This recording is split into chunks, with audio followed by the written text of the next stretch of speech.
नमस्कार, चुनावी पंच में आपका स्वागत करता हूं मैं राजीव। तो देश में कोरोना का खौफ जो है वो आप देख रहे होंगे जबरदस्त है। एक तरफ कोरोना के मामले लगातार बढ़ रहे हैं, इसी बीच चुनाव की गतिविधियां भी तेज हैं और खासकर पश्चिम बंगाल में, क्योंकि 4 राज्यों में चुनाव ऑलरेडी संपन्न हो चुके हैं और 5वां और आखिरी राज्य बचा हुआ है पश्चिम बंगाल, जहां 8 चरणों में मतदान, जिसमें कल मतदान की प्रक्रिया आगे बढ़ते हुए चौथे चरण का मतदान होना है, यानी 4th फेज का मतदान पश्चिम बंगाल में। और इस बीच कोरोना का खौफ भी, और इस खौफ में आप देखिए कि बिहार में सारे स्कूल कॉलेज धार्मिक स्थान ये बंद कर दिए गए हैं। दूसरी तरफ दिल्ली में पहले नाइट कर्फ्यू, अब अगले आदेश तक स्कूल और कॉलेज बंद कर दिए गए। उसी तरह कल खबर आई कि नोएडा और गाजियाबाद में भी नाइट कर्फ्यू लगा दिया गया है। और देश के अलग अलग हिस्सों में, चाहे छत्तीसगढ़ हो, मध्य प्रदेश हो, महाराष्ट्र हो, गुजरात हो, सभी तरफ। और इतना ही नहीं, पुदुचेरी में जहां चुनाव समाप्त हो चुका है वहां भी नाइट कर्फ्यू की घोषणा कर दी गई है। तो क्या चुनाव के लिए पुदुचेरी को रोका गया था या कुछ और है? बहुत सारी बातें हैं इस कोरोना के खौफ के बीच में, लेकिन ये नहीं कहा जा रहा है कि जो पंचायत चुनाव होना है उत्तर प्रदेश में उसे रोका गया है, क्योंकि पंचायत चुनाव भी है। अभी 14 तारीख से उत्तर प्रदेश में पंचायत का 3 चरणों में मतदान होना है और उसकी तैयारियां जोरों पे चल रही हैं। तो एक तरफ कोरोना का खौफ, दूसरी तरफ चुनाव, और तीसरा एक खौफ और भी जो कांग्रेस को सता रहा है, एक डर सता रहा है, वो असम कांग्रेस को, कि कहीं उसके होने वाले विधायक जो अभी विधायक कैंडिडेट हैं यानी कि उम्मीदवार हैं, वो कहीं खरीद न लिए जाएं। इसलिए उनको कांग्रेस ने अपने 22 ऐसे उम्मीदवारों को, अपने गठबंधन के 22 उम्मीदवारों को असम से ये जयपुर शिफ्ट करने की प्लानिंग कर रहे थे, शायद कर भी चुके हैं। तो ये सारी तमाम बातें, उसके बीच एक खबर ये भी आई कि पश्चिम बंगाल में कहा जा रहा है, खासकर पश्चिम बंगाल में कहा जा रहा है कि अमित शाह जो हैं वो कह रहे हैं कि 3 चरणों में हम आगे हैं। तो क्या पश्चिम बंगाल में सचमुच बीजेपी आगे है? तो यही हमारा टैगलाइन है कि पश्चिम बंगाल में 3 चरणों के मतदान के बाद कौन आगे है। तो इस पर भी चर्चा करेंगे, और चर्चा के लिए हमारे साथ इस वक्त जुड़े हुए हैं अमलेंदु उपाध्याय जी। अमलेंदु जी, आपका स्वागत करता हूं, और बाद में हमारे और साथी जुड़ेंगे, उन सबका भी स्वागत करूंगा। लेकिन स्वागत करता हूं आप तमाम साथियों का, शुभचिंतकों का, दोस्तों का, जो इस वक्त तक हमारे साथ जुड़ चुके हैं, जुड़ने वाले हैं और इस कार्यक्रम को, लाइव कार्यक्रम को देख रहे हैं। हमेशा की तरह आप लोग अपने कमेंट बॉक्स में कमेंट जरूर लिखिए, अपने विचार रखिए, विचार लिखिए, इस प्रोग्राम को देखिए, और अगर पसंद आए तो इसे शेयर भी जरूर कीजिए। और दोस्तों, चुनावी पंच में चुनाव के अलावा देश भर की गतिविधियों पर नजर, और ज्यादा नजर इस कोरोना के खौफ के बीच में कि चुनाव कैसे करवाया जा रहा है, चुनाव की तैयारियां कैसे हो रही हैं, और साथ साथ किसान क्या कहते हैं, किसान आंदोलन क्या खत्म हो जाएगा, किसान क्या वापस चले जाएंगे, ये तमाम बातें भी होंगी। और इन तमाम बातों पर चर्चा हम करेंगे। अमलेंदु उपाध्याय जी हमारे ऑनलाइन एडिटर हमारे साथ हमेशा की तरह मौजूद हैं। अमलेंदु जी, सबसे पहले कोरोना का जिस प्रकार खौफ है हम देख रहे हैं इस देश में, उस खौफ के बीच एक तरफ असम से खबर आ रही है कि 22 गठबंधन के, यानी कि कांग्रेस गठबंधन जो है उसके 22 विधायकों को, होने वाले विधायकों को, अगर वो जीत जाते हैं तो, यानी कैंडिडेट्स को कह सकते हैं, उन्हें शिफ्ट करा दिया गया है जयपुर, यानी कि राजस्थान की राजधानी जयपुर। और दूसरी तरफ पश्चिम बंगाल में कल चौथे फेज का मतदान है, और वहां चौथे फेज में बाबुल सुप्रियो सहित तमाम बड़े नेताओं की किस्मत जो है दांव पर लगी हुई है।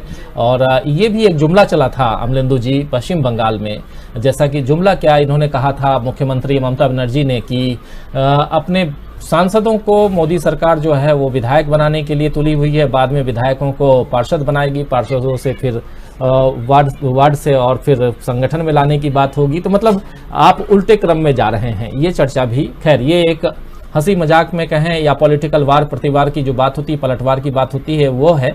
लेकिन बातें बहुत सारी हैं जिस पे हम आज चर्चा करेंगे। इस कोरोना काल में हम एक तरफ देख रहे हैं कि पुदुचेरी में चुनाव की प्रक्रिया संपन्न होती है 6 तारीख को, और अब नाइट कर्फ्यू लगा दिया गया है।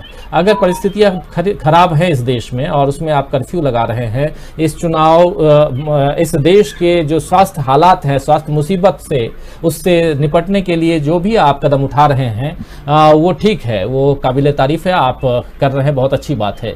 लेकिन जो चिकित्सा मुहैया करानी चाहिए, जैसी व्यवस्था होनी चाहिए, चिकित्सकीय व्यवस्था जैसी होनी चाहिए, उसमें कहीं ना कहीं आज भी साल भर बाद भी प्रश्न चिन्ह है कि क्योंकि कई जगह से अमलेंदु जी ऐसी खबरें आ रही हैं कि पेशेंट्स के लिए बेड नहीं है, पेशेंट्स के लिए ऑक्सीजन नहीं है, पेशेंट्स के लिए खासकर हम देख रहे हैं कि एम्बुलेंस भी नहीं है और दवाइयां भी उपलब्ध नहीं हैं। कई जगह लाइन में लगे हुए हैं लोग और जो खासकर कोरोना के जो कोविड-19 की जो बीमारी से निपटने के लिए जो दवाइयां हैं वो दवाइयां उपलब्ध नहीं हैं। क्या कहेंगे ओवरऑल? सबसे पहले चिकित्सा व्यवस्था से बात शुरू करते हैं, उसके बाद पॉलिटिकल बात और उसके बाद फिर बात ये भी करेंगे कि पश्चिम बंगाल में कौन आगे है 3 चरणों में। तो चलिए सबसे पहले अमलेंदु जी इस सवाल का जवाब और इसी से आपके पास आना चाहता हूं कि आखिर 1 साल बाद कोरोना से निपटने में भारत कहां खड़ा है? देखिए, पूरी तरीके से जो है भारत विफल है कोरोना से निपटने में, और सिर्फ आंकड़ों की बाजीगरी करके जो है ये दिखाया गया कि बीच में कोरोना जो है वो कम हो गया या खत्म हो गया, जबकि कोरोना ना कम हुआ था और ना खत्म हुआ था। सिर्फ आंकड़ों की बाजीगरी जो थी वो की जा रही थी। अब जो मामले सामने आ रहे हैं वो निश्चित तौर पर आप देखिए कि एक एक दिन में जो है 1.25 लाख मामले जो है वो सामने आने लग गए हैं, जबकि जांच का स्तर जो वही है जो जिस समय आंकड़े कम करके दिखाए जा रहे हैं, जिस समय रोका था वो स्तर है। तो जाहिर सी बात है कि सरकार को इस मोर्चे पर जो काम करना चाहिए था वो सरकार ने इस मोर्चे पर काम नहीं किया। स्वास्थ्य के मोर्चे पर बिल्कुल भी काम नहीं किया। आपको याद होगा कि पहली घोषणा जो प्रधानमंत्री ने की थी कि हम कोरोना से निपटने के लिए जो पैकेज दे रहे हैं, तो क्या क्या था, सिर्फ 15,000 करोड़ रुपए जो थे वो कोरोना से लड़ाई के नाम पर दिए गए थे। तो वो, जबकि उसी समय केरल सरकार जो थी वो 20,000 करोड़ का पैकेज जो थी वो अपने राज्य के लिए कोरोना से लड़ाई के लिए दे चुकी थी। तो यानी केरल से भी कम आपने जो है बजट का आवंटन जो था वो आपने कोरोना से लड़ाई के लिए किया केंद्र सरकार ने कुल मिलाकर के।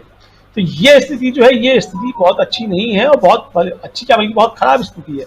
मतलब केंद्र सरकार जो है किसी भी तरीके से लगता है कि जैसे जो है इसको बहुत हल्के में जो है ले रही है गंभीर बीमारी को, जबकि सारी दुनिया जो इससे त्रस्त है।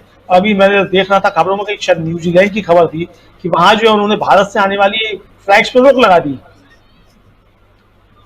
यानी भारत को जो है दूसरे देश जो है वो गंभीर उसमें रख रहे हैं कि यहाँ हालत जो है वो बेकाबू है, और ये हालत जो है मतलब अभी बेकाबू नहीं हुई, हालत लगातार चुनाव के दौरान भी बेकाबू थे। आप देखिए कि चुनाव खत्म, मतलब केरल में चुनाव संपन्न हुआ, ओमन चांडी और विजयन दोनों जो है वो कोरोना संक्रमित पाए गए।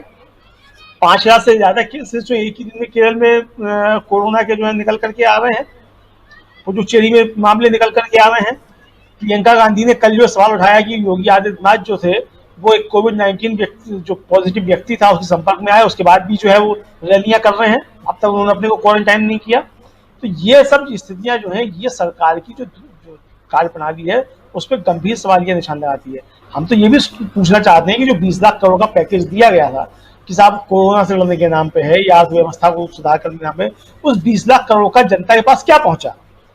मतलब मेरे अकाउंट में तो एक भी पैसा नहीं आया, आपके अकाउंट में आया हो तो आप मतलब बताइए, किसी हमारे जो दर्शक देख रहे हो उनके किसी के अकाउंट में कोई एक पैसा आया हो तो बताया जाए। फेसबुक की जो है कल ही एक रिपोर्ट आई है जो ग्लोबल रिपोर्ट है, उसके मुताबिक भारत में बड़ी तेजी से छोटे और मध्यम स्तर के जो बिजनेस है वो बंद हो रहे हैं। 24% बिजनेस जो है छोटे और मध्यम स्तर के बंद हो चुके, और लगभग 57% जो है वो कहना है कि हमारी स्थिति है वो 6 महीने से ज्यादा चलने की नहीं है। तो अगर 20 लाख करोड़ का पैकेज जो था वो अर्थव्यवस्था को सुधारने के लिए था, तो उसका अर्थव्यवस्था पर असर क्यों दिखाई नहीं दिया? और अगर वो कोरोना से लड़ने के नाम पे था तो उसके क्या है, कितने आपने नए अस्पताल खोले, कितने नए वेंटिलेटर्स की व्यवस्था हुई, कितना नया मेडिकल पैरामेडिकल स्टाफ जो था आपने भर्ती किया? जब इतनी गंभीर समस्या है तो क्यों नहीं प्राइवेट अस्पतालों का जो है इस समय उठा के राष्ट्रीयकरण कर दिया जाता? क्यों नहीं सरकार टेक ओवर कर रही है? मतलब आप जो है ना इंतजाम कर पा रहे हैं, और जो प्राइवेट जो इंफ्रास्ट्रक्चर मौजूद है जिनको आपने सरकार ने जमीनें दी हैं मुफ्त में, एक तरीके से कहा जाए प्राइवेट अस्पतालों को मुफ्त में जमीनें दी, तमाम जो है सुविधाएं दी जाती हैं, छूट दी जाती है, तो अब वो किस समय काम आएगा? यानी आप अभी भी जो मतलब इस गंभीरता को नहीं समझ रहे हैं कि इस समय स्वास्थ्य सेवाओं की, शिक्षा की और रोजगार, मतलब इन 3 चीजों की जो है कितनी जबरदस्त आवश्यकता इस समय सरकारीकरण और राष्ट्रीयकरण की है। और ये सरकार जो है लगातार, बल्कि जो पिछले 70 सालों में संस्थान बनाए गए थे उनको बेचने का काम कर रही है। यानी अगर ये सरकार रही और कोरोना भी अगर रहा 2024 तक, तो आप तय मानिए, शर्तिया मानिए कि इस देश की जो है बहुत बड़ी तबाही बिल्कुल तय है, इसे तबाह होने से कोई बचा नहीं सकता है। कुल मिलाकर अभी भी इस बहुत वक्त है, सरकार को इस पर समझना चाहिए, इस पर विचार करना चाहिए। जी जी, सवाल यही उठता है, अमलेंदु जी बिल्कुल सही कह रहे हैं, सवाल यही उठता है कि आखिर एक साल बाद हम कहाँ हैं। आप देखिए, एक तरफ आज से बिल्कुल ठीक साल भर पहले ये देश लॉकडाउन में, पहले लॉकडाउन से गुजरा था और उस समय तमाम तरह के वादे किए गए थे, दावे किए गए थे। ये कहा गया था कि 21 दिन में कोरोना को हम भगा डालेंगे। कोरोना को भगाने के लिए आप ताली बजाइए, थाली पीटिए, दिए जलाइए, क्या क्या नहीं किए, सब कुछ किए, सारे कर्म कर दिए। लेकिन उसके बाद में आखिर क्या हुआ, कहाँ हम हैं आज, कहाँ आ गए हैं, ये एक बड़ा सवाल है। और जैसा आप कह भी रहे हैं अमलेंदु जी कि आखिर ये नाकामी क्यों। इसी बीच हम लोगों ने वो मंजर भी देखा जब लोग बेरोजगार होकर के अपने अपने घरों की ओर जा रहे थे। आज फिर से वही मंजर देखने को मिल रहा है। आज फिर से लोग अपने अपने घरों की ओर डर के मारे जा रहे हैं। इस एक साल में सड़कें तो खुली, लेकिन रेल के पहिए जैसे खुलने चाहिए थे वैसे नहीं खुले। ट्रेन गाड़ियां उतनी उपलब्ध नहीं हैं और ट्रेन में आप देखिए कि सफर करने वाले कौन से लोग हैं। आप ये भी देखिए कि नॉर्मल जो जनरल बोगी और बाकी ऐसे पैसेंजर ट्रेन है, ऐसी ट्रेनें अभी चलाई नहीं गई। तो बहुत सारी ऐसी व्यवस्थाएं हम लोग देख रहे हैं जो कि जिसको गति देनी चाहिए थी वो नहीं हुई। इसी बीच चलिए इन सारी चीजों को भी एक किनारे रख दीजिए, सबसे बड़ी व्यवस्था यहां ये होनी चाहिए कि खासकर स्वास्थ्य सेवाओं को, जैसा कहा जा रहा है कि उसको दुरुस्त करना चाहिए था। आज अस्पताल नहीं है, प्राइवेट अस्पतालों को आप सुरक्षित, जैसा अभी आप अमलेंदु जी बता रहे थे कि प्राइवेट अस्पतालों को उसका निजीकरण जो है, उसका राष्ट्रीयकरण क्यों नहीं कर लेते, उसका राष्ट्रीयकरण क्यों नहीं कर लेते हैं। तो ऐसी बहुत सारी बातें हैं, बहुत सारे सवाल हैं जिसका जवाब चाहिए और ये जवाब देने के लिए सरकार आगे नहीं है। सरकार बोलती है। आप याद कीजिए, परसों जब हम लोग कार्यक्रम कर रहे थे उसी बीच प्रधानमंत्री नरेंद्र मोदी का एक कार्यक्रम आ रहा था, परीक्षा पे चर्चा। परीक्षा पे चर्चा में उन्होंने कहा कि बच्चों, आपको कठिन प्रश्नों का जवाब पहले देना चाहिए। लेकिन कठिन प्रश्न ये भी हैं, इन कठिन प्रश्नों का, हालांकि इसके बाद से नरेंद्र मोदी जी से कई सवाल पूछे जा रहे हैं कि कठिन प्रश्नों का जवाब तो देना चाहिए, लेकिन आप पत्रकारों के प्रश्नों का जवाब क्यों नहीं दे रहे हैं। आप पत्रकारों के बीच में आकर के पत्रकार वार्ता क्यों नहीं कर रहे हैं, प्रेस कॉन्फ्रेंस क्यों नहीं कर रहे हैं और उनके सवालों का जवाब देने से आप कतराते क्यों हैं। एक सवाल उन्होंने ये एक बात और भी की थी प्रधानमंत्री नरेंद्र मोदी ने कि अगर बहुत ज्यादा कठिन सवाल पूछे जा रहे हों तो आप पहले से ही बच्चों को बता दिया जाना चाहिए, यानी कि चोरी करने की का एक नुस्खा बता रहे थे। खैर, ये बहुत सारी बातें हैं जो प्रधानमंत्री कई बार अपनी बातों, अपने बयानों में घिर जाते हैं, उस पर न जाएं। लेकिन सवाल ये है कि कठिन सवाल ये भी है कि आपने एक साल तक किया क्या। ये सबसे बड़ा, बहुत मुश्किल सवाल है कि एक साल में आपने इस देश को आगे बढ़ाने के लिए, और जबकि आप जूझ रहे हैं कोरोना जैसी महामारी से, आपका देश जो है वो 135 करोड़ की आबादी का देश है और यहाँ पे हर तबके के लोग हैं, गरीबों की संख्या ज्यादा है, उनकी स्वास्थ्य जो के लिए, जो स्वास्थ्य मुसीबत से निपटने के लिए क्या व्यवस्था हो सकती है, इस पर कहाँ तक आप आगे आ पाए। ये बहुत सारे सवाल हैं जिसका जवाब चाहिए। और साथ साथ सवाल ये भी है कि आने वाले समय में अगर, जैसे कि अभी बी ग्रेड और सी ग्रेड के सिटीज में कोरोना जिस प्रकार फैला हुआ दिखाई दे रहा है, आप याद कीजिए कि पिछले कोरोना काल में बिहार में इस ढंग से कड़ाई नहीं हुई थी, लेकिन बिहार के कई गांवों में खबरें आ रही हैं कि कोरोना एक भयावह रूप से आगे फैलता जा रहा है। छत्तीसगढ़ के कई गांवों में ऐसी खबरें आ रही हैं, वहां से भी, झारखंड के कई गांवों से खबरें आ रही हैं। तो ऐसा नहीं है कि ये बीमारी अब सिर्फ और सिर्फ मेट्रोपॉलिटन सिटी में ही है, ये बीमारी फैल चुकी है और इससे आप निपटने के लिए क्या कुछ कर रहे हैं, ये सबसे बड़ा सवाल है। और इस सवाल के जवाब के लिए अगर आप जाएंगे तो बहुत सारी बातें आ जाती हैं, बहुत सारे सवाल आ जाते हैं सामने जिसका जवाब सरकार के पास नहीं है और सिर्फ बातें हैं। लेकिन इन बातों के बीच जब आप चुनाव की प्रक्रिया से गुजरते हैं, जब आप 5 राज्यों में चुनाव करवाते हैं, बिहार में आप चुनाव करवा लिए, धीरे धीरे मास्क हटा दिए, फेंक डाले, उसके बाद में आप जब इन 5 राज्यों में चुनाव करवाए, जिसमें से 4 राज्यों के चुनाव संपन्न हो चुके हैं, असम में, पुदुचेरी में, केरल में और तमिलनाडु में, तो इन 4 राज्यों के चुनाव संपन्न होने के बाद एक राज्य बचा हुआ है पश्चिम बंगाल, जहां कल चौथे चरण का मतदान है। उसके प्रचार प्रसार में भी देख रहे हैं कि हमारे प्रधानमंत्री और हमारे गृह मंत्री चेहरे पर मास्क लगाए बिना अगर घूम रहे हैं तो क्या माना जाए, क्या सचमुच कोरोना है या कोरोना शील्ड हैं आप लोग, जो महानुभाव हैं ये लोग कोरोना शील्ड हैं, जिनके चेहरे पे मास्क नहीं है, इनके चेहरे लेकिन इसी देश में ऐसी भयावह खबरें भी, ऐसी भयावह पिक्चर्स, विजुअल्स भी आते हैं जब एक ऑटो वाला जो है उसके चेहरे पे मास्क नहीं होता है तो पुलिस वाले उसकी जबरदस्त पिटाई करते हैं उसके बेटे के सामने, परिवार के सामने, और बेदम मारते हैं उसको। और लेकिन कोई कार्रवाई नहीं होती है उन पुलिस वालों पे। तो ये बहुत सारी खबरें हैं, बहुत सारी बातें हैं। इन बातों के बीच में अगर तह में जाएंगे आप तो कई सारे सवाल खड़े होते हैं। फिर लगता है कि आखिर हो क्या रहा है, कहां आ गए हैं हम, हमारा देश कहां जा रहा है।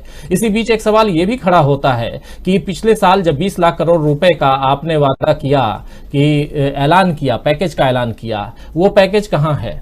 लोगों को कितने पैसे मिल गए उसमें से? व्यापारियों को क्या उसमें सुविधा मुहैया कराया आपने?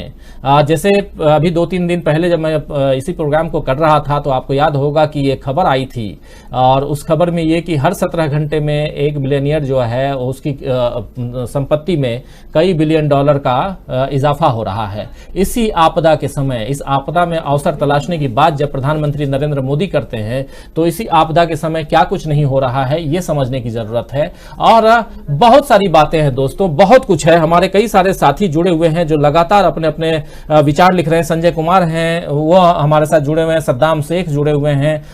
खलीलुद्दीन शेख हमारे साथ जुड़े हुए हैं।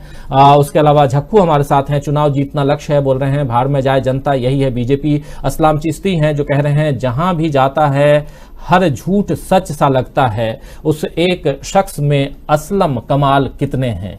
बहुत खूब। बद्री विशाल जी हैं हमारे साथ बने हुए हैं। आशीष पांडे हमारे साथ बने हुए हैं। बंगाली में योगी सरकार, बंगाल में योगी सरकार लिख रहे हैं। राजेंद्र प्रसाद भी जुड़े हुए हैं। इस मोदी मुख्यत और विख्यात आंसर दे रहे हैं, कुख्यात और विख्यात, हाँ कुख्यात और विख्यात लिख रहे हैं। सुनील कुमार महंतो हमारे साथ बने हुए हैं। संजय लगातार बने हुए हैं। बद्री विशाल बने हुए हैं। पूरे देश में लिख रहे हैं पूरे देश में चुनाव करवाना चाहिए ताकि कोरोना बढ़े ना, बाकी खत्म हो जाए। ये बहुत सही कहा आपने बद्री भाई कि पूरे देश में अगर चुनाव करवा दीजिए तो कोरोना तो कहीं होगा ही नहीं, क्योंकि जहां जहां चुनाव है वहां कोरोना नहीं है। तलीम अंसारी भी हैं हमारे साथ बने हुए। कहाँ चले गए एक मिनट। देवेंद्र चटर्जी हमारे साथ बने हुए हैं। फिर दम है तो काम नहीं नाम पे वोट मांगे, राम के नाम पर भिखारी भी तो भीख मांगते हैं। बिल्कुल सही कह रहे हैं। कृष्णकांत कन्हैया भी हैं। गुलाम दस्तगैर अंसारी हमारे साथ, इसके शहीद भी बने हुए हैं। असलाम चिश्ती भी हमारे साथ बने हुए हैं। जगन्नाथ दास हैं। सुनील कुमार महंतो हैं। लेकिन इसी बीच ये जो दोस्तों आप विजुअल देख रहे हैं स्क्रीन पे, ये विजुअल आप देखिए, ये विजुअल अभी लाइव विजुअल हम दिखा रहे हैं आपको। ये बंगाल से ही विजुअल है जो अमित शाह जी की रैली चल रही है। कोशिश करूंगा इस रैली में अमित शाह दिखाई दे। ये देखिए अमित शाह दिखाई दे रहे हैं और अभी भी उनके चेहरे पे आप देखिए मास्क नहीं है। ये जो आप विजुअल देख रहे हैं इस विजुअल में देखिए मास्क नहीं है। और ये अभी शाम का अभी लाइव दिखा रहे हैं हम आपको। ये जो विजुअल आप देख रहे हैं दोस्तों, ये अमित शाह जी का है। तो बंगाल में है, चुनाव के लिए कुछ भी करेगा, जो कहा जाता है ना। चुनाव के लिए घनश्याम लिम्बाड़िया जी भी हैं। पाखी खातून हमारे साथ, जुमला ले लो भाई जुमला ले लो लिख रही हैं। योगी राठी भी हमारे साथ में हैं। विनोद कुमार भी हैं। सुनील कुमार महंतो भी हैं। तमाम साथी हैं हमारे साथ जुड़े हुए हैं। अमरिंदु उपाध्याय, उनके पास भी चलूंगा। लेकिन दोस्तों ये जो आप विजुअल देख रहे हैं, विजुअल आप साफ देखिए।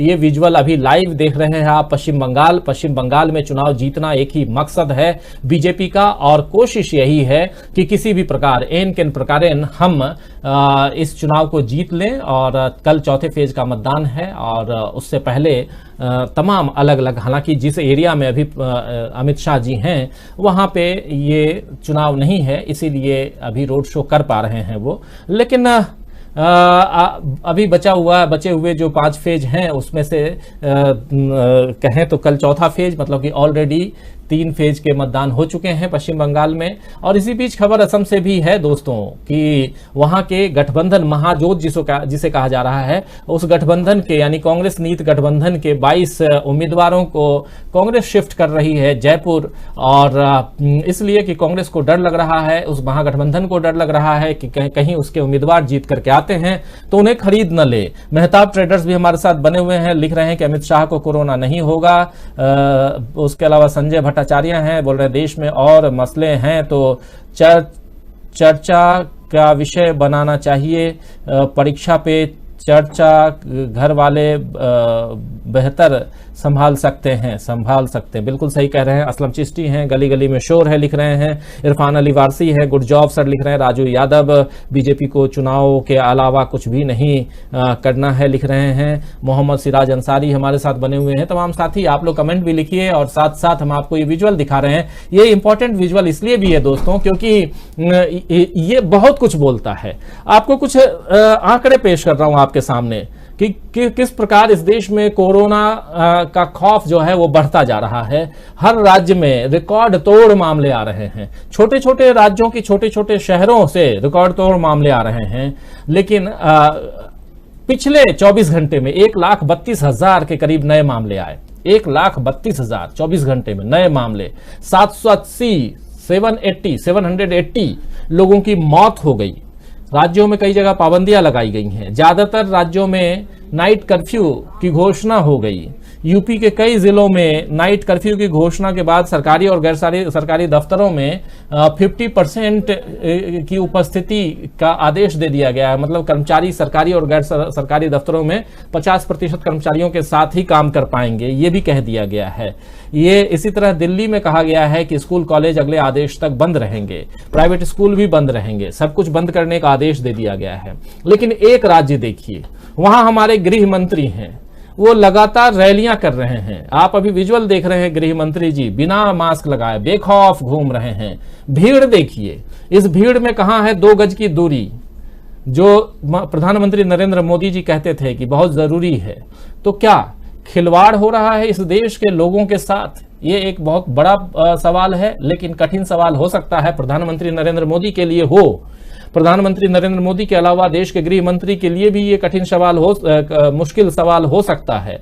लेकिन सवाल यही है कि आखिर ये खिलवाड़ क्यों?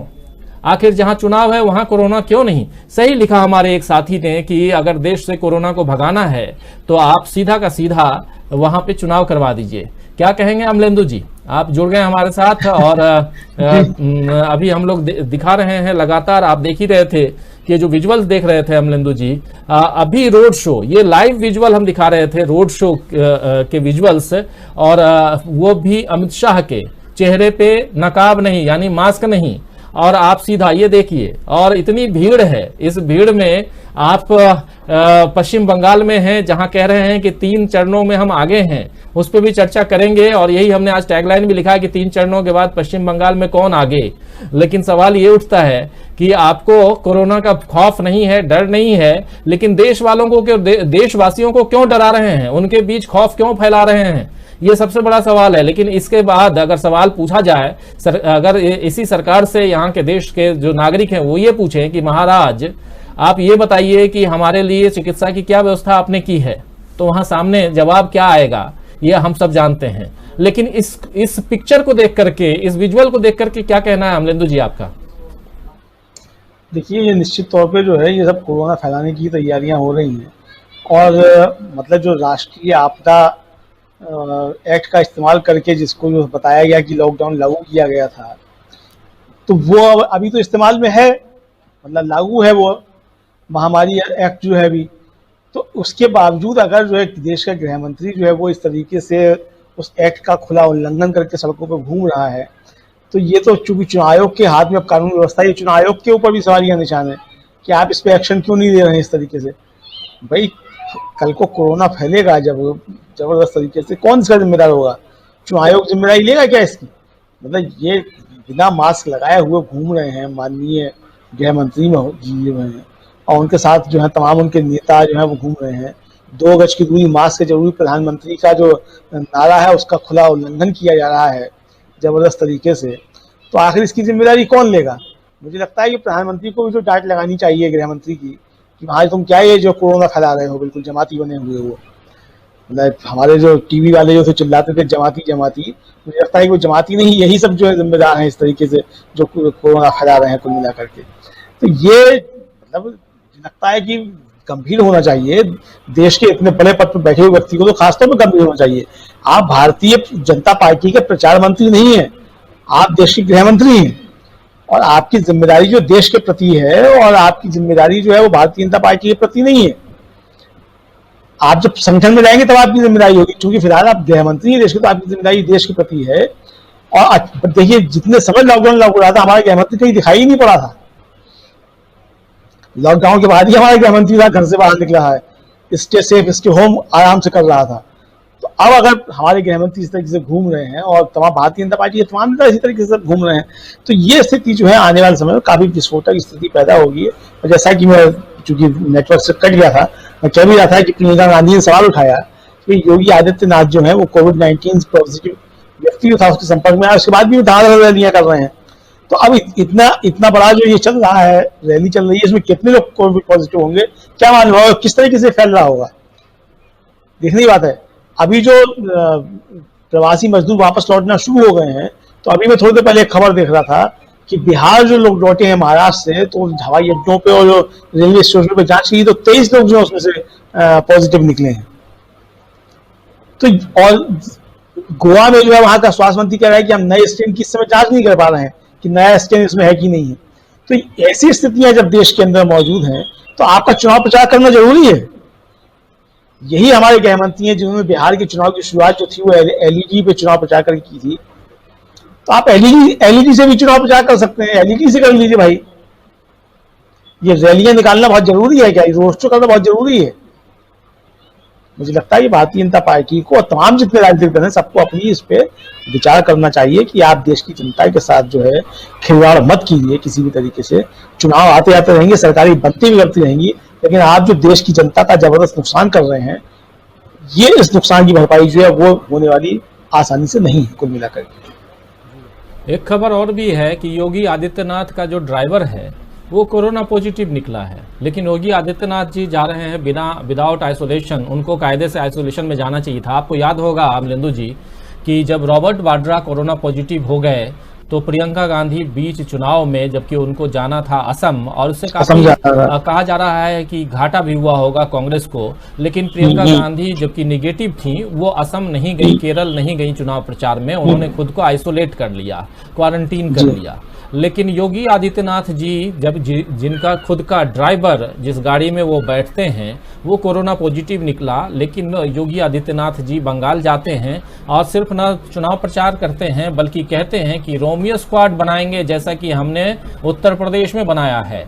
अब पश्चिम बंगाल वालों के लिए रोमियो स्क्वाड बनाने का मतलब आप समझ सकते हैं, मतलब ऐसे देखें तो शेक्सपियर भी इस जमाने को और इन डायलॉग्स को सुन करके हंस रहे होंगे कि क्या रोमियो स्क्वाड ये बना रहे हैं आज की तारीख में।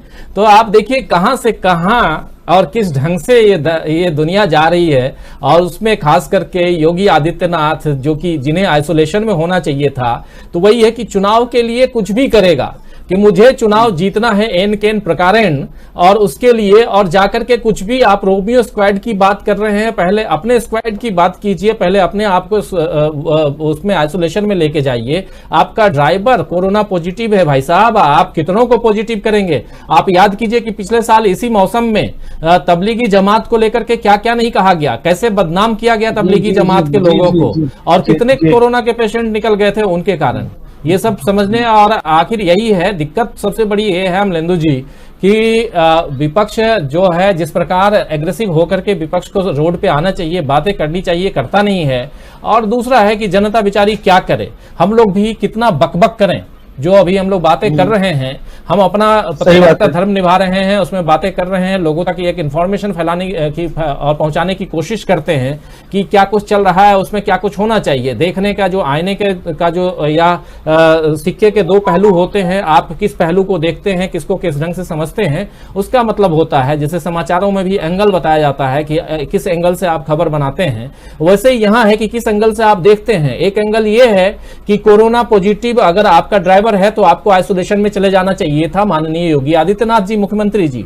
दूसरा एंगल ये है कि आदित्यनाथ योगी जी के जो करता धरता होंगे, जो उनके भक्त लोग होंगे, वो कहेंगे कि देखिए महाराज जी जो हैं वो कोरोना पॉजिटिव, कोरोना का खौफ को किनारे करते हुए देश की सेवा के लिए, अपनी सरकार के लिए पश्चिम बंगाल घूम रहे हैं।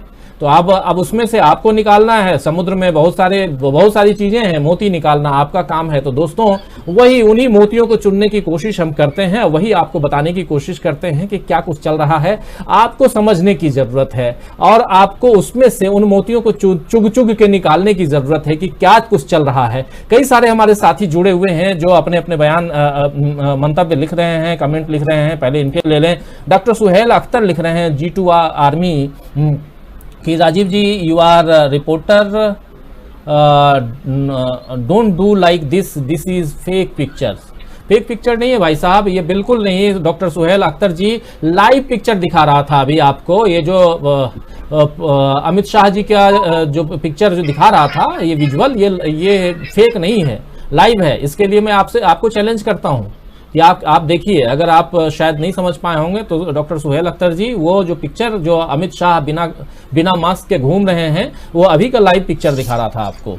विवेकानंद मिश्रा जी हैं जो फकीर झोला उठाकर कब जाएंगे कह रहे हैं। कृष्णकांत कनौजिया हैं जो बीजेपी चुनाव जीतने के लिए बंगाल के लोगों को जिंदगी साथ खिलवाड़ कर रही है। रोशन राय हमारे साथ में है। राजेंद्र प्रसाद हमारे साथ हैं। प्रदीप कुमार लिख रहे हैं, सर मैंने जहां तक जाना है किसी को कोविड-19 नहीं हुआ है, खाली लॉकडाउन बढ़ाया जा रहा है, यह एक अफवाह है। घनश्याम लिम्बाड़िया कह रहे हैं कि राजीव जी पूरा विश्व ने मिलकर जनसंख्या कम करने का रास्ता ढूंढ लिया है, वैक्सीन लाएगा उतना जल्द से जल्द ही पूरी तरह से उसने किडनी और फेफड़े 2 से 3 साल के लोगों की बीड़ी से भी काम नहीं होगा, मतलब खराब हो जा रहे हैं।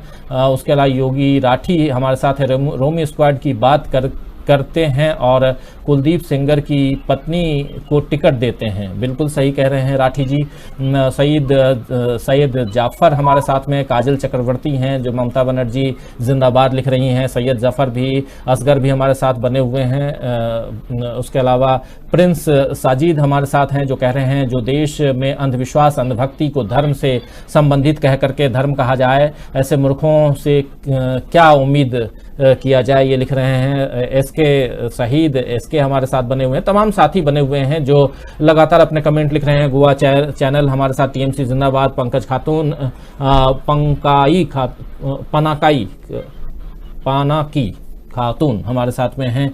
जयप्रकाश खालासुआ हमारे साथ बने हुए हैं। राम रसीले यादव, तमाम एसके इस्लाम, कटारिया जी हमारे, भूषण कटारिया, इरफान 12 अंसारी, ये भी हमारे साथ है। तमाम साथी बने हुए हैं, आप लोग हमारे साथ बनिए। बहुत गंभीर चर्चा कर रहे हैं दोस्तों, और चर्चा यही कर रहे हैं हम कि इस कोरोना काल में चुनाव को आप चुनाव करवा रहे हैं, बहुत अच्छी बात है। चुनाव के साथ साथ आप पश्चिम बंगाल के अलावा अब उत्तर प्रदेश में आपको पता ही है कि 14 तारीख से पंचायत चुनाव है, उसकी तैयारियां भी जोर शोर से चल रही हैं। लेकिन साथ साथ पूरे देश में एक अलग तरह का माहौल बन गया है, एक डर का माहौल। एक तरफ तो आप वैक्सीन लेकर के आए, बहुत अच्छी बात है, टीका लगवा रहे हैं, टीकाकरण कर रहे हैं, सब कुछ ठीक है। लेकिन इस बीच बीमार अगर हैं, किसी भी बीमारी, चलो कोरोना है नहीं है सब कुछ मान लिया, लेकिन लोग बीमार तो हो रहे हैं। चाहे फ्लू हो रहा हो, चाहे वायरल हो रहा हो, चाहे डेंगू हो रहा हो, जिसका नाम अब हम लोग 1 साल से भूल गए अमलेंदु जी। डेंगू, चिकनगुनिया, स्वाइन फ्लू सब भूल गए हम लोग। अब वो सब कुछ नहीं होता, अब सिर्फ और सिर्फ कोरोना होता है। तो ये तमाम बातें हैं। लेकिन इसके साथ साथ अगर आप इस देश में चिकित्सा व्यवस्था को मजबूत नहीं करते हैं तो ये दुर्भाग्यजनक है। और उसके बीच में चुनाव कराते हैं आप एक तरफ डायलॉग देते हैं, आप एक तरफ लोगों को बताते हैं, डराते हैं कि आप 2 गज की दूरी रखिए, आप बताते हैं मास्क जरूरी रखिए, लेकिन उसके बाद खुद ही अगर बिना मास्क के आप जाते हैं तो क्या कहा जाए। यही है। मोहम्मद आमिर सोहेल कह रहे हैं क्या जानवर को भी कोरोना हो सकता है?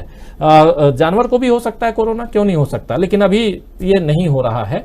खैर, तमाम साथी आप लोग बने हुए हैं। अमलेंदु जी सीधे आपके पास आना चाहूंगा। और सवाल यही कि एक तरफ आदित्यनाथ योगी रोमियो स्क्वाड बनाने की बात करते हैं और उत्तर प्रदेश बनाना चाहते हैं पश्चिम बंगाल को, लेकिन उत्तर प्रदेश और पश्चिम बंगाल की तुलना करें तो आप तो उत्तर प्रदेश से बिलोंग करते हैं, उत्तर प्रदेश की राजनीति में काफी हस्तक्षेप रहा है आपका।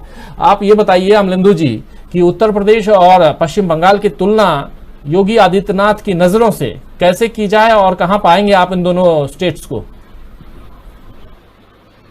देखिए, मुझे लगता है कि जमीन आसमान का अंतर है दोनों स्टेट्स में, और खासतौर से पिछले 5 सालों में उत्तर प्रदेश को जहाँ पहुंचा दिया गया है, ऐसी दुर्गति जो है कई अन्य राज्यों की नहीं होगी, ऐसी उत्तर प्रदेश की दुर्गति हुई है कुल मिला के। और योगी जी मतलब बंगाल को उत्तर प्रदेश का बनाना चाहते हैं, तो बंगाल वालों को जो है बचाने से कौन रोकेगा? तो ईश्वर से ही प्रार्थना की जा सकती है कि बंगाल को जो उत्तर प्रदेश बनने से रोको। वरना अभी एक हमारे मित्र ने लिखा कि सेंगर की पत्नी को जो टिकट दे दिया गया है, चिन्मयानंद पार्टी में है ही, तो ये रोमियो स्क्वाड बनाने वाले जो हैं बंगाल में कितने सेंगर और चिन्मयानंद पैदा करेंगे, ये कहा नहीं आ सकता। कुल मिला के जो स्थिति है, मतलब हर मोर्चे पर, मतलब ये जो है प्रचार जीवी सरकार एक तरीके से कहा जाए, और प्रचार जीवी पार्टी जो है ये है, मतलब प्रधानमंत्री जो आंदोलन जीवी कहते हैं, तो पूरी पार्टी को, पूरी इनकी सरकार जो प्रचार जीवी है, प्रचार पे ही जिंदा है केवल, मतलब मीडिया मैनेजमेंट और प्रचार पे, और झूठ बोलना वो भी बहुत दावे के साथ, दम ठोक के, मतलब चेहरे पे कोई शिकन भी नहीं आना उसकी। तो ये जो इनकी नीति है, इसमें इनको कोई नहीं पा सकता है। मतलब भारतीय राजनीति में ऐसा अद्वितीय उदाहरण जो है कोई नहीं मिलेगा जैसा ये लोग इसके उदाहरण हैं। जिस तरीके से राजनीति के साथ जो है ये छल कपट सब करते हैं कुल मिलाकर के, तो ये सब है। तो मतलब बंगाल को अगर यूपी बनाना जाने चाहते हैं, तो बंगाल की रक्षा जो मुझे लगता है कि ईश्वर को करनी चाहिए। हम तो यही प्रार्थना कर सकते हैं बंगाल को यूपी मत बनाओ। जहां तक विकास और इसकी सब चीज बात है, तो यहाँ मतलब कहाँ विकास हुआ है और कितना हुआ है, मतलब ये ना मोदी जी को मालूम है ना योगी जी को मालूम है। इतना अच्छा विकास हुआ है कि आपने कोई भर्ती निकाली नहीं पिछले 4 सालों में, और मुख्यमंत्री का ट्विटर हैंडल जो है वो लेखपाल के जो है वो जारी कर देता है वीडियो कि साहब महाराज जी की कृपा है और हमको जो बहुत अच्छी नौकरी मिली। और वो जब सवाल उठता है कि महाराज जी आपने तो नौकरी निकाली नहीं थी, तो पहले से भर्ती है अखिलेश की सरकार में, तो वो ट्वीट जो है वो डिलीट कर दिया जाता है। मुख्तार अंसारी जो है लाया जा रहा है अगर पंजाब से और यूपी, तो मतलब उसका लगातार लाइव प्रसारण हो रहा है।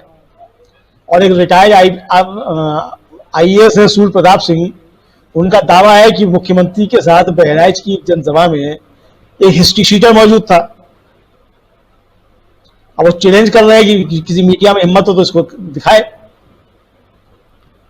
तो आप मतलब कैसा उत्तर प्रदेश को, मतलब बंगाल को उत्तर प्रदेश बनाना चाहते हैं, ये भी तो सवाल पूछा जाना चाहिए। तो मतलब बातें बहुत अच्छी करते हैं, दावे बहुत अच्छे करते हैं सब लोग, और दिक्कत वही है जैसा कि आपने कहा कि हमारा विपक्ष जो है वो इतना नाकारा है कि वो सवाल करना जानता ही नहीं। सिर्फ ट्विटर पे जो आप ट्वीट करके बस छोड़ देते हैं, मतलब सारे लोग जो हैं वो सिर्फ जो है समझ रहे हैं जैसे ट्विटर से ही राजनीति हो जाएगी। अरे पहले तो भाई ट्विटर पे कितने लोग हैं ये तो मालूम कर लो।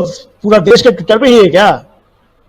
और ट्विटर से ही राजनीति होती है? जब ट्विटर नहीं था तब राजनीति नहीं होती थी क्या? लेकिन जिस उत्तर प्रदेश से योगी जी आते हैं, उस उत्तर प्रदेश के दोनों बड़े दल जो हैं, मतलब ये बसपा की तो बात ही छोड़ दीजिए, उसका तो मतलब ही नहीं है आंदोलन से और विपक्ष की राजनीति से। लेकिन जिनको विपक्ष की राजनीति करनी थी, जो सबसे बड़े राजनीतिक दल थे, मतलब सबसे बड़े विपक्षी दल थे, समाजवादी पार्टी, वो भी सिर्फ ट्वीट खेलते हैं और कोई सवाल करने वाला नहीं है किसी भी तरीके से। यह स्थिति पूरे देश के अंदर है।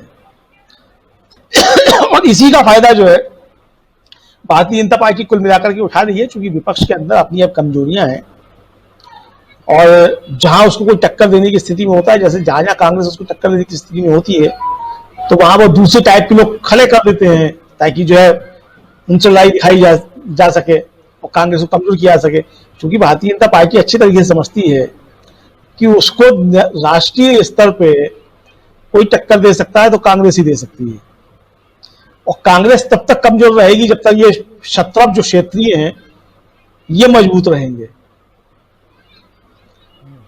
तो ये एक तरीके से जो है मतलब आप देखिए कि आप कुल मिला के जैसे संघ परिवार अपने परिवार की बात करता है, तो इसी तरीके से अगर कांग्रेस परिवार की बात की जाए तो आज भी भारतीय जनता पार्टी से बड़ा परिवार कांग्रेस परिवार है।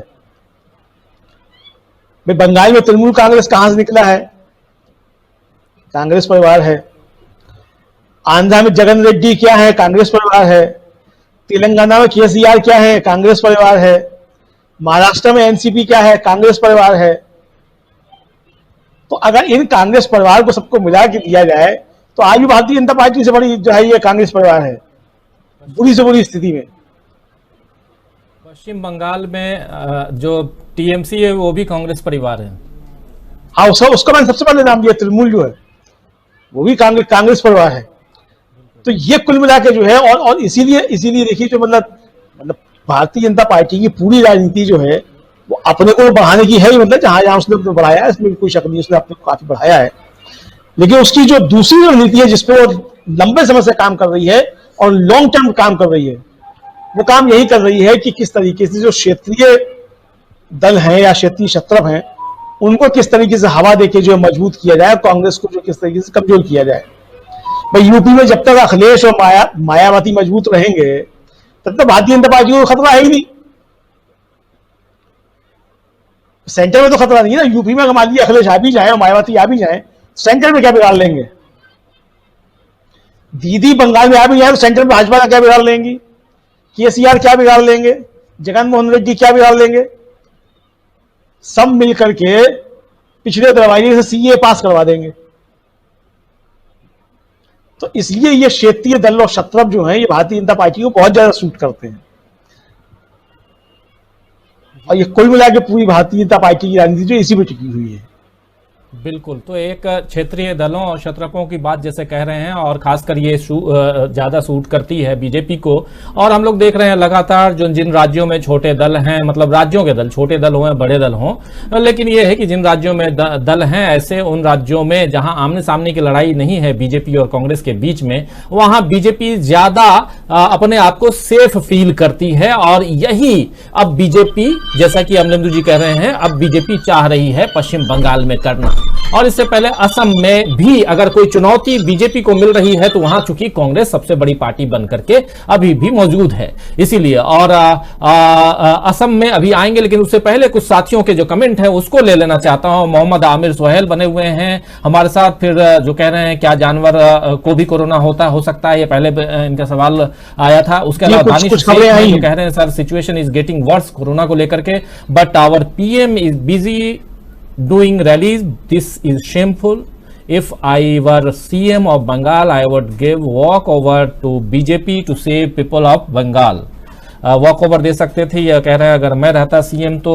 इरफान अंसारी हमको रोजगार चाहिए लिख रहे हैं। बिल्कुल, वेणुगोपाल का खामराई कह रहे हैं कि Rajiv ji as a reporter you are showing your utmost responsibility for the people, our so called leaders are irresponsible.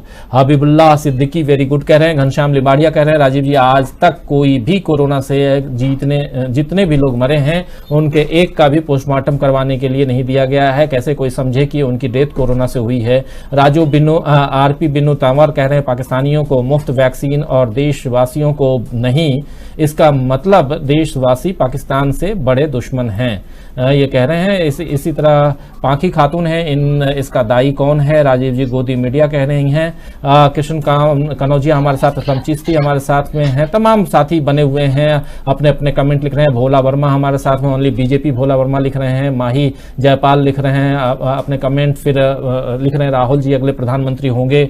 Mohammad Sahir हमेशा मोहम्मद आमिर सोहेल लगातार लिख रहे हैं। संजय सिंह भी हमारे साथ बने हुए हैं, जो 2022 में 350 समाजवादी पार्टी जीतेगी, संजय सिंह लिख रहे हैं। माही कह रहे हैं कि राहुल जी अगले प्रधानमंत्री होंगे। मोहम्मद रईजू उद्दीन हैं, वो कह रहे हैं देशम संविधान कहाँ है देश का। लक्ष्मण देवसाई हमारे साथ बने हुए हैं। तमाम साथी, अरसलन अली हमारे साथ में, बीजेपी भारत की झूठी पार्टी।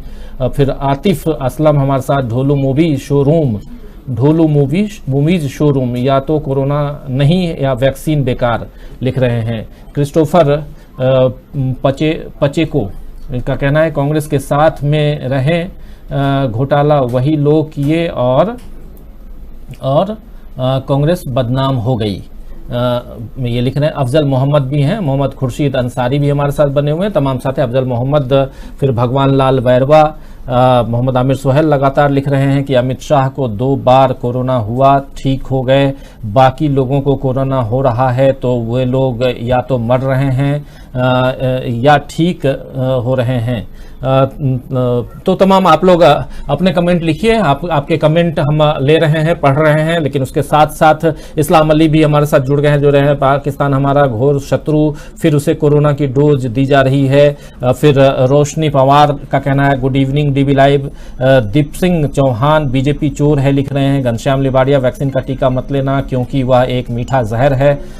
फिर गमहा सिंह हमारे साथ बने हुए हैं। सुधांशु शेखर त्रिपाठी भी हमारे साथ बने हुए हैं, जो लिख रहे हैं कि if prime minister is relying why other leaders are also doing they must oppose. बिल्कुल सही कह रहे हैं। भीम कांता पोखरेल टीएमसी कह रहे हैं। Suman Pandey good evening from Nepal. Suman Pandey ji आपको भी गुड इवनिंग इंडिया से।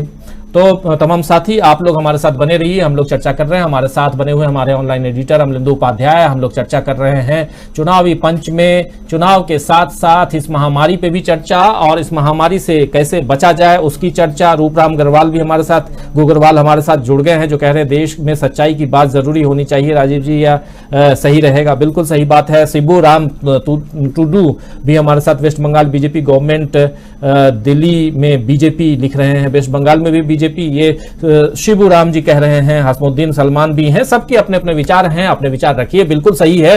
लेकिन विचारों में के साथ साथ जो धरातल पे जो कुछ है उस पर चर्चा होनी चाहिए। और इस वक्त धरातल पे दोस्तों हम यही देख रहे हैं कि कोरोना है, और कोरोना के बीच हम लोग दोस्तों ये देख रहे हैं कि हमारे रहनुमा, हमारे प्रदेश के प्रधानमंत्री, हमारे देश के गृह मंत्री बिना मास्क के घूम रहे हैं। अच्छी बात है, घूमिए, लेकिन साथ साथ एक सवाल ये भी उठता है कि असम में आखिर कांग्रेस और कांग्रेस का जो घटक दल है वो आखिर क्यों डरी हुई है। अमलिंदु जी सीधे आपके पास आना चाहूंगा। 22 लोगों को कहा जा रहा है कि असम में 22 हमारे जो वहां के होने वाले विधायक अगर जीत गए तो विधायक होंगे, लेकिन उम्मीदवार वो पहुंचा दिए गए हैं माफ करें जयपुर, यानी राजस्थान की राजधानी। और ये ऐसा इसलिए हुआ क्योंकि Bodoland Front Party, People's Party जो है, आप याद कीजिए, उसका एक कैंडिडेट पहले ही चला गया था, बीजेपी ज्वाइन कर लिया चुनाव के से पहले। कल चुनाव है, आज वो अपनी पार्टी छोड़ करके बीजेपी चला गया। इससे एक डर का वातावरण वहां पैदा हुआ, खासकर कांग्रेस और उसके घटक दलों में, और ये लोग चले गए वहां। ओवरऑल असम में जो स्थितियां हैं इस वक्त, उसको लेकर क्या कहेंगे, और इसमें क्या सेफ गेम खेल रही है जो महाजोत, जो गठबंधन है वो, या एक डर बना हुआ है कि कहीं इनके और भी उम्मीदवार टूट करके न चले जाएं बीजेपी की तरफ, क्योंकि बीजेपी एन केन प्रकार किसी भी तरह वहां सरकार को बचाना चाहती है। क्या कहेंगे ओवरऑल इस 22 विधायकों को, 22 विधायक उम्मीदवारों को जयपुर ले जाना? देखिए, मुझे लगता है कि ये सेफ गेम खेल रही है कांग्रेस, और खेलना भी चाहिए, क्योंकि असम जो है वहां उसकी सरकार बन सकती है, और सूचना ये है कि सरकार शायद बन रही है। और भारतीय जनता पार्टी के हाथ से अगर असम निकल जाएगा तो समझिए कि पूरा पूर्वोत्तर हाथ से निकल जाएगा।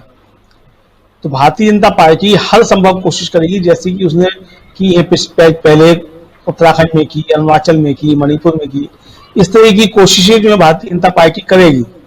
और जैसा कि मुकेश कुमार जी एक दिन अपने साथ जुड़े हुए थे गुवाहाटी से, तो वो भी इस बात को कह रहे थे कि मतलब ये जो है मतलब अभी से ये चर्चा है कि भारतीय जनता पार्टी ने तैयारियां शुरू कर दी है।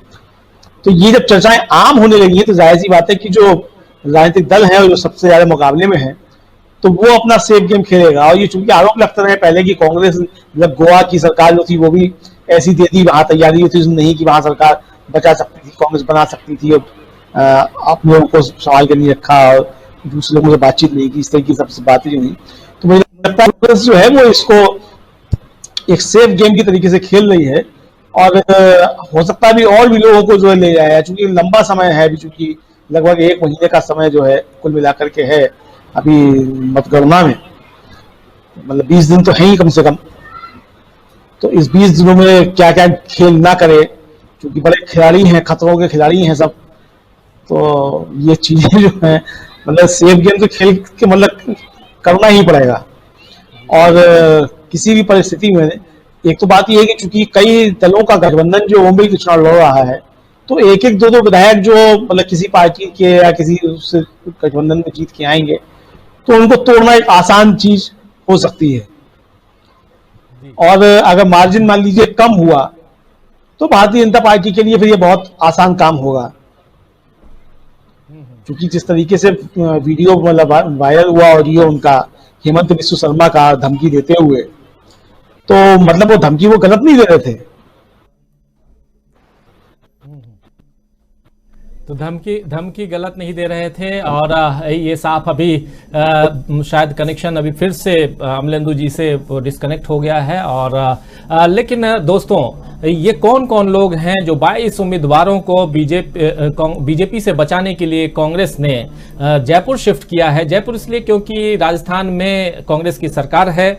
और वहां पे आपको बताऊं कि सूत्रों का ये कहना है कि जयपुर लाए गए प्रत्याशियों में बदरुद्दीन अजमल की पार्टी जो all India United democratic front है यानी AIUDF है, उसके कुछ उम्मीदवार हैं। उसके अलावा बोडो पीपुल्स फ्रंट यानी कि BPF जो है उसके कुछ उम्मीदवार और लेफ्ट पार्टी के भी कुछ उम्मीदवार शामिल हैं। और इन उम्मीदवारों को वहीं पे जयपुर में रखा गया है, एक होटल में ठहराया गया है।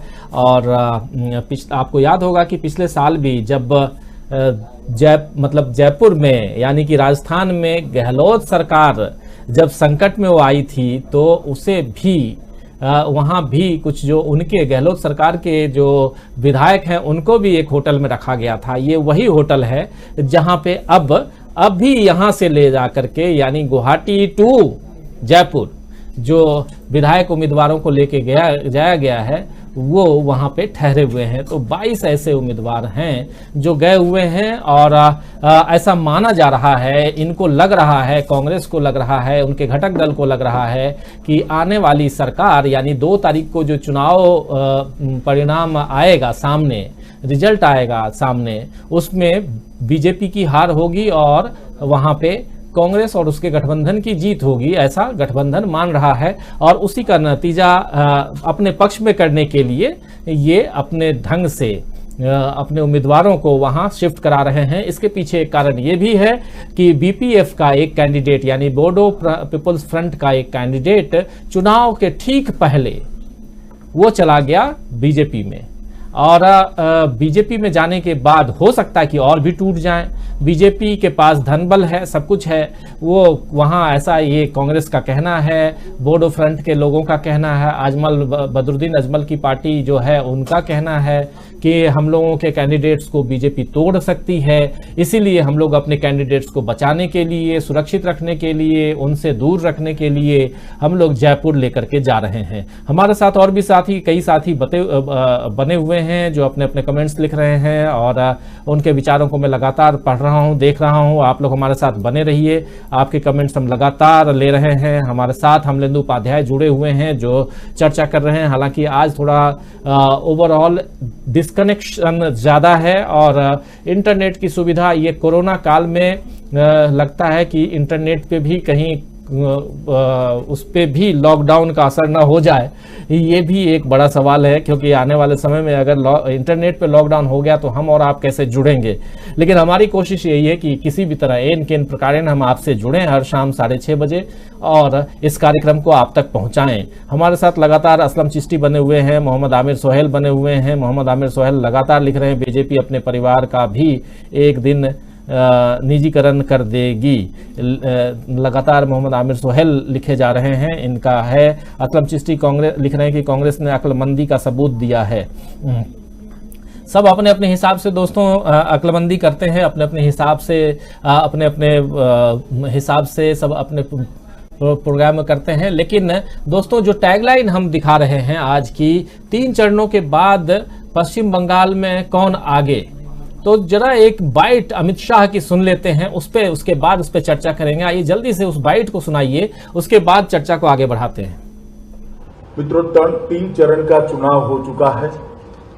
हम चौथे चरण में कल चुनाव में मतदाता अपना अपना वोट कास्ट करेंगे। मैंने जैसे पहले बता चुका हूं, तीनों चरण में भारतीय जनता पार्टी को अप्रत्याशित समर्थन बंगाल की जनता का मिला है। हमारे एक आकलन के हिसाब से 63 से 68 सीट, 63 to 68 सीट के बीच में भारतीय जनता पार्टी इस 3 चरण के अंदर जीत रही है। तो सुना आपने, देश के गृह मंत्री बिना मास्क के प्रेस कॉन्फ्रेंस कर रहे हैं और कह रहे हैं कि 3 चरणों में भारतीय जनता पार्टी जीत रही है। बहुत अच्छी बात है, आपको बहुत बधाई, शुभकामनाएं। बीजेपी के एक कद्दावर नेता, देश के गृह मंत्री कह रहे हैं कि पश्चिम बंगाल में जीत रही है उनकी पार्टी। और एक्चुअली होता क्या है दोस्तों कि जब आप चुनाव की प्रक्रिया से गुजरते हैं तो अपने लोगों को, अपने कार्यकर्ताओं को, अपने समर्थकों में एक उत्साह भरने के लिए ऐसा बयान देते हैं और ये वाजिब भी है। आप अगर कहेंगे कि नहीं हम जीत नहीं रहे हैं, हम पिछड़ गए हैं, तो लोग हतोत्साहित हो जाएंगे, लोगों का उत्साह कम हो जाएगा। इसलिए भी जरूरी है कि आप उत्साह भरिए और अपने लोगों को आगे बढ़ाने की कोशिश कीजिए। तो जो कह रहे हैं अपनी जगह पे अमित शाह जी बिल्कुल सही कह रहे हैं और चलिए ऐसा ही हो जैसा वो कह रहे हैं, चाह रहे हैं। लेकिन हम लोगों की जो खबर है दोस्तों, वो खबर चौंकाने वाली खबर आएगी और अभी हम नहीं बता सकते। इसलिए नहीं बता सकते हैं क्योंकि चुनाव की प्रक्रिया चल रही है, चुनाव आचार संहिता का उल्लंघन हो जाएगा। हम वो उल्लंघन नहीं करना चाहते हैं जो उल्लंघन हमारे देश के प्रधानमंत्री, हमारे देश के गृह मंत्री कर रहे हैं, क्योंकि कायदे से उनको भी ये बात नहीं करनी चाहिए थी। वो भी ये नहीं कह सकते हैं कि हम जीत रहे हैं, हार रहे हैं। ओपिनियन पोल नहीं दे सकते, अपना ओपिनियन नहीं बता सकते आप। लेकिन फिर भी आप बता रहे हैं तो हम भी आपके साथ इतना तो जरूर कह सकते हैं कि इतना आसान नहीं है कि वन साइडेड गेम आपकी तरफ जा रहा है।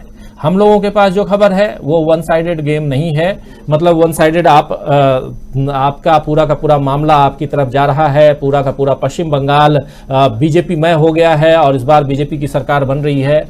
नहीं, ऐसा 3 चरणों में तो दिखाई नहीं दे रहा है। आगे क्या कुछ होगा वो हम देखेंगे। लेकिन दोस्तों आज से ही आईपीएल की भी शुरुआत हो गई है। इस कोरोना काल में इंडियन प्रीमियर लीग, जो कि अपने आप में बहुत सारी चीजें बयां करता रहा है पिछले कई सालों से, और आज से शुरुआत हो गई है। मुंबई इंडियंस और आरसीबी यानी रॉयल चैलेंजर बेंगलुरु के बीच में आज पहला मुकाबला। बेंगलुरु ने यानी रॉयल चैलेंजर बेंगलुरु यानी आरसीबी ने आज टॉस जीता है और पहले बैटिंग कर रही है मुंबई इंडियंस, माफ करें पहले बॉलिंग कर रही है मुंबई इंडियंस और बैटिंग कर रही है आरसीबी। एक मिनट, आरसीबी बॉलिंग कर रही है और मुंबई इंडियंस बैटिंग कर रही है। तो ये खबर आप लोग, जो लोग इंटरेस्ट लेते होंगे आईपीएल में, आईपीएल देखिए, और जो जिनका इंटरेस्ट क्रिकेट के अलावा पॉलिटिक्स में है, पॉलिटिक्स जरूर करें। लेकिन अमलिंदु जी आप हमारे साथ फिर से जुड़ गए हैं। अभी एक कमेंट आपका चाहूंगा, फाइनल कमेंट यही कि किस बिना पे हमारे गृह मंत्री जी कह रहे हैं कि पिछले 3 चरणों के मतदान में हमारी पार्टी जीत रही है पश्चिम बंगाल में। इसी कह रहे हैं जैसे पश्चिम बंगाल में बीजेपी जीत रही है पिछले 3 चरणों के मतदान में, ये कहना है गृह मंत्री का। हाँ, तो गृह मंत्री बिल्कुल ठीक कह रहे हैं। उसी तरीके से कह रहे हैं जब के चुनाव में कह रहे थे अब की बार 65 पार, हरियाणा में भी कह रहे थे अब की बार 65, बंगाल में कह रहे थे 200 पार, बंगाल कह रहा हूं, बिहार में कह रहे थे 200 पार। तो इसी तरीके से यहां भी जीत रहे हैं। तो गृह मंत्री हमारे हैं, बहुत अच्छे आदमी हैं, कुछ भी कह सकते हैं, कुछ लोग थोड़ी है। अभी तो मतलब यही कह रहे हैं कि 200 हम जीतेंगे सीटें और 3 चरणों में हम सब जीत रहे हैं। गरीबत ये कि 300 सीटें नहीं कहा अभी तक उन्होंने, वरना वो तो 300 सीटें भी कह सकते हैं कि 300 सीटें जीत रहे हैं। तो ये मतलब गृह मंत्री हैं, अभी कोई कुछ नहीं कह सकता। मतलब हम लोग तो नहीं कह सकते कौन कितनी जीत रहा है, जबकि हम लोगों का अपना पूरा एक नेटवर्क है, हमने उससे सर्वे कराया है, सब कुछ किया है। हम लोगों को मालूम है कि कौन किस सीट पे किससे टक्कर हो रही है, कहाँ क्या हो रहा है। उसके बावजूद हम ये दावा नहीं कर सकते कि मतलब हमारा जो है कि हम बिल्कुल एक्यूरेट है और हम जो है ये दावा कर सकते हैं किसको कितनी सीटें आ रही है। गृह मंत्री के पास भी अपना नेटवर्क है पूरा, जायज ही बात है।